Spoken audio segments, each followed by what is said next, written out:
Pag nakakita tayo ng mga kakaibang tao, rektahin na natin interviewin yan. Rektahin na natin ang interview yan, syempre. Tara. Tara, interview na natin. Hanap tayo. Tara. Gar, oh. Uy, sakto. Pare. Pwede ka ba naman ng ma-interview? Sige, okay lang. Tangin ng pogi, Gar. Gar, paano mo nalalampasan yung mga kapugian mo sa mundong ibabaw? Simple lang naman. Unang-una, daily routine. Siyempre, sa pag-aano pa lang. Tsaka siyempre, alam mo na, kaya ganito mo ka. Marami kang chicks yan. Dami, siyempre. Mga ilan? Mahigit kumulang, hindi mabilang siguro. Grabe, kakaibang tao. Gar, ano masasabi mo para sa kanya? Ano ma-interview mo? Nag-exercise ka ba araw-araw? Siyempre. Saan ka naglalagay? Saan ka lagi nakikita ng mga tao?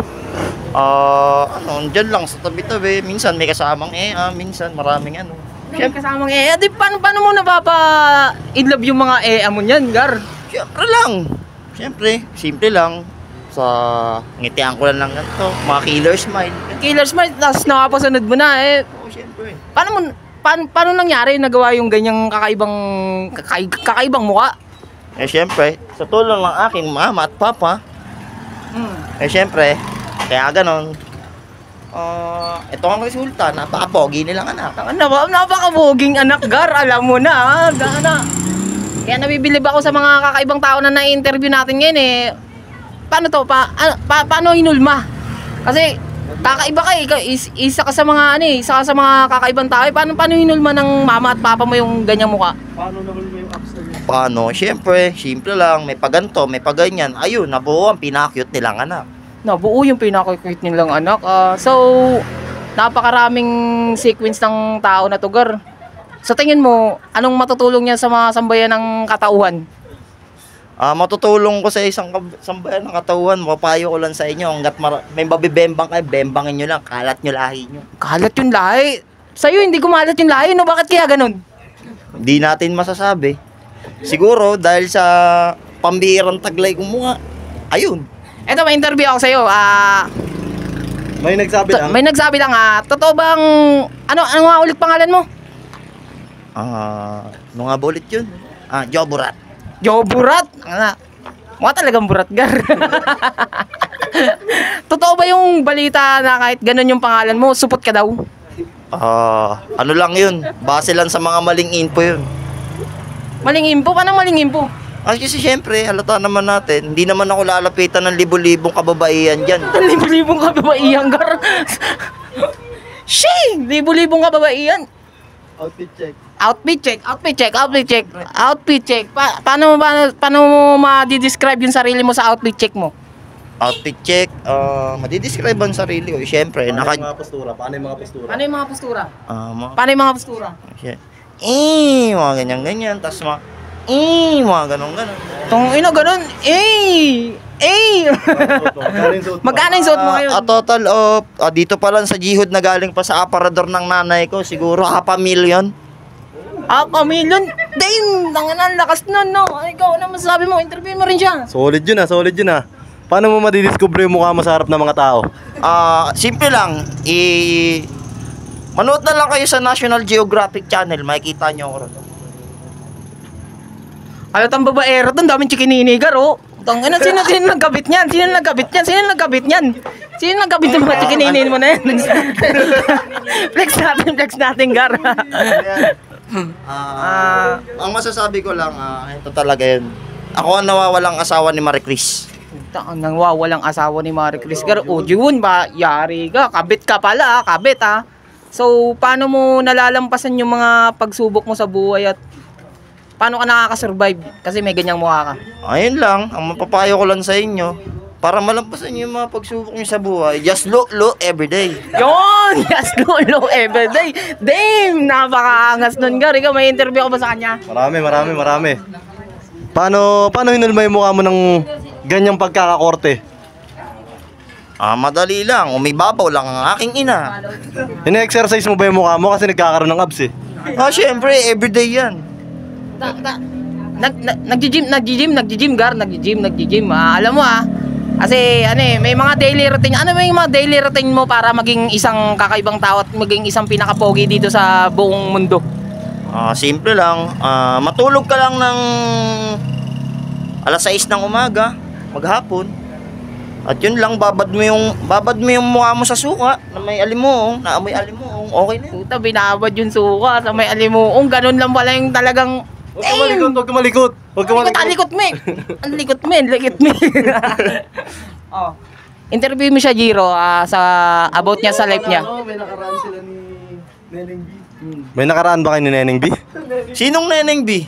Si Ma, anong ulam? Oo.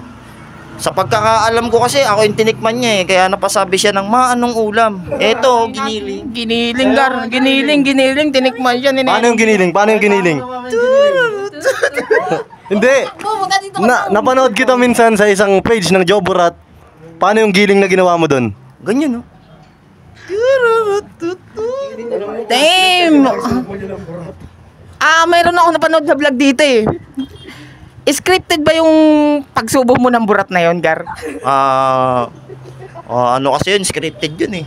May mga haters lang talaga ako na kinalat yung na video na yun. Sa ngayon, umabot, ilan nga ba yun? Maabot ng ano, $200,000, Gar. Ay, 200,000 ano, views ba? 200,000 views. Views ba lang? Yun. Ano mo sasabi mo sa mga basher mo na napupugian sa'yo at na ano sa'yo? Gusto ka nilang tularan. Masasabi ko lang sa mga haters ko dyan, kagaya nga na sinabi sa inyo kanina, para ma-achieve nyo yung gantong mukha, just low everyday. Yun, just lolo every time.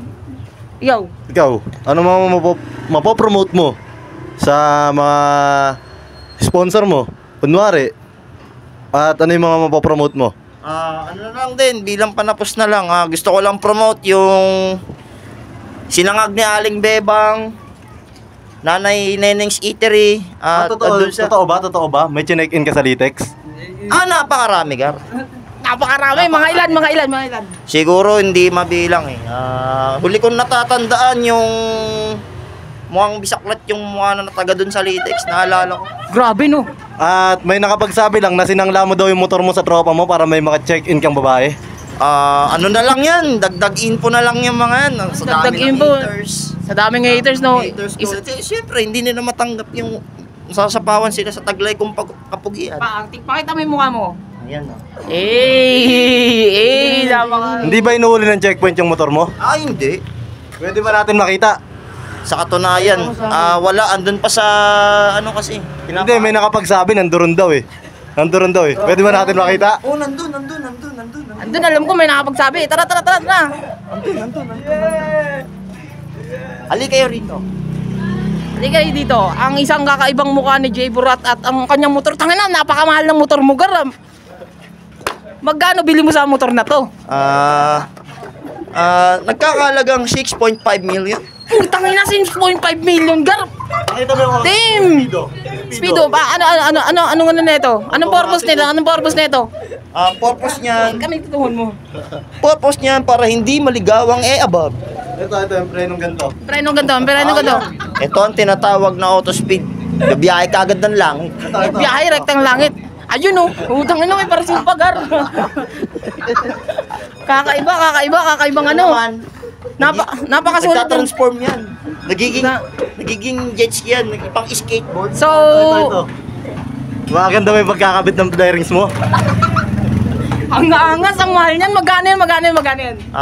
Bira lang kayo makakita ng gantong motor na nagkakalaga na 6.5 million. 6.5 million, Gar. Bang! Butang ina, luwit nun. So, sa pagiging kakaibang tao, Gar, anong masasabi mo sa kanila dahil may mga ganyang kang kamamahal na motor na napaka-astig? Transformer eh. Sasabihin ko lang sa inyo, pangatlong beses ko nang uulitin. Kung gusto nyo ma-achieve yung mga na-achieve ko sa buhay, just low everyday. Just low everyday. Alam mo talaga ka. Pero totoo ba yung sinasabi nilang supot ka? Ilang beses ko pa ba sasabihin, mga maling info na lang yan galing sa mga... Pakita mo nga sa kanila. Masyado nang censored yan. Masyadong censored, Gar. Bakit ayaw mong pakita?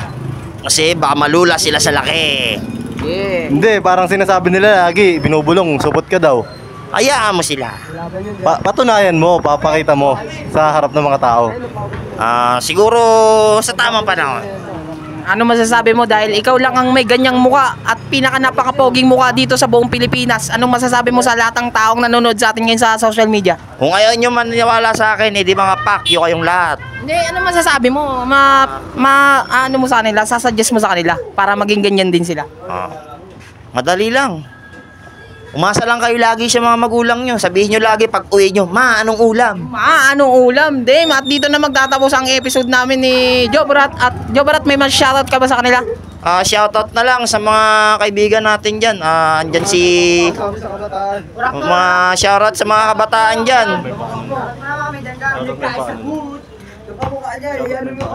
Ano na? Shoutout!